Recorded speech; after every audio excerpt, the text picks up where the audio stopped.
You're watching the Simon Financial Services Halftime Report. Welcome into the Blue Ridge 11 studios, and thanks for joining us all season long. I'm Chad Landers. Hope you're enjoying our game of the week between Conrad Weiser and Warwick. Now, the Warriors are having a great season so far, right in the mix for the Section 3 title, and are challenging for a top 5 spot in the District 3 5A playoffs. Last year, Warwick got into the postseason as the 12th and final team in the 5A bracket before watching number 5 Shippensburg end their season. This year, they've bounced back in a big way and are looking to make an even deeper run into the playoffs. Earlier this week, we caught up with Warwick head coach Bob Locker to get his thoughts on the team's performance this year and the goals they have in sight. Coach, we talked in preseason at Media Day, and you guys had a lot of things you wanted to do a little bit differently this year to get the season going on track. You're having a great year. So what is working for you guys? What are some of the strengths that this team really enjoys? I think if you look at all three aspects of the games, offense, defense, and special teams, we've done a good job. Maybe not all three every week, but for the most part, we've shown improvement. We've been a good defensive football team for a number of years now, and that's carried over this year. Offensively, our yards per game, we're over 300 yards a game. So we've tweaked some things, and we've just had some kids step up and do good things. The biggest change, I would say, special teams wise, we've had to have blocked 5-6 punts by now. We're very good at it, and so all those things matter. Yeah, you were saying at Media Day something about, special teams last year wasn't bad, wasn't good, but you needed it to be a factor. Yeah. It is now. It is. Like I said, blocking punts changes field position. Our kickers have done a good job. We have more touchbacks this year. High school teams, you got to go from the 20 as opposed to the 35, changes everything significantly. So we've been pleased with that part. All right, so the big thing going on with you guys is you've had to really test your quarterback depth, which, at high school, it doesn't go very deep all the time. But you found an interesting little wrinkle. What's going on right now for you guys? Well, we're at the point where after Thomas got hurt and then Colin got hurt, Asher had to go in, and Asher did a very, very good job. We thought about, is there anything else we need to look at? And Tyler Musser was a quarterback his whole career up through middle school.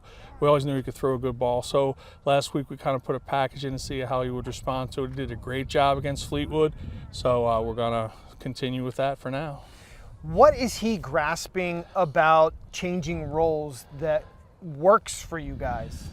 If you look at him, he leads the team in pass receptions. So he understands all the pass concepts. He understands what a route should look like versus coverages. So that gives him innate understanding of what he's looking at. We try to keep it fairly simple about, to read like this or this, not have to scan the whole field. And he just gets it. And he's a good athlete. He's a 3-sport athlete. He's a very good basketball player, plays lacrosse, all section safety. The kid's just a good athlete. Yeah, he hits pretty hard too when he does. Yeah, okay. So, but he's still doing that as well? Yes. Okay. Yeah. All right. So the season's going well. Your guys' record has you up at the top towards districts. A couple games left on the schedule. How are you guys feeling as you're kind of making this stretch run to really set yourselves up well for the district playoffs? Like every other high school football team at this point, we're trying to mitigate injuries and the effect it has on us, trying to keep our kids as healthy as possible, trying not to look ahead long term. Sure. We understand some things. We're at 6-1, winning the 7th game. We're getting to a point where we're going to be in districts if we continue to play well and win football games. So trying to get the kids to maintain their focus. The one blemish is really Solanco. If you would get another crack at them, what would you need to do different? Score points. Well, yeah, sure. And find a way to, they're good. Everybody talks about Garcia, and he's really good, but I'm of the opinion, and so is our defense coordinator, the thing that makes the difference is that the two wings are both very, very fast. They hurt you. Okay. So we'd have to play some things differently, but we can't waste time thinking about that. If we get them somewhere along the way, great. If we don't, just go through whatever we get. What about hosting a potential playoff game? It's been a little bit for Warwick. I mean, remember, I guess, back to 2020 year, you guys were undefeated going into the district championship. So has it been since then? Oh, gee, were we? I try to plus that from my mind. I'm so sorry. That's okay. It would be nice to get a home game. Okay. Like last year, we were on the road. That was a long bus trip out the ship. Yeah. It would be great to have a home game. And we talk a little bit about that's one thing we need to play for. Big thanks to Coach Locker for taking some time out of practice to chat with us. We will see Warwick one final time in Week 10 as they host the Manheim Central Barons, which means we will have a pretty good idea where the Warriors land in the playoffs so stay tuned for that. But coming up next Friday here on Blue Ridge 11, it's week 9, and we'll see a pair of teams who are trying to jump into the playoff picture for Manheim Central and Garden Spot. Both teams are currently on the outside looking in for the 5A District 3 playoffs. Central is at 16, Spartans at number 20. So each game is a must-win situation as we run out of weeks in the regular season.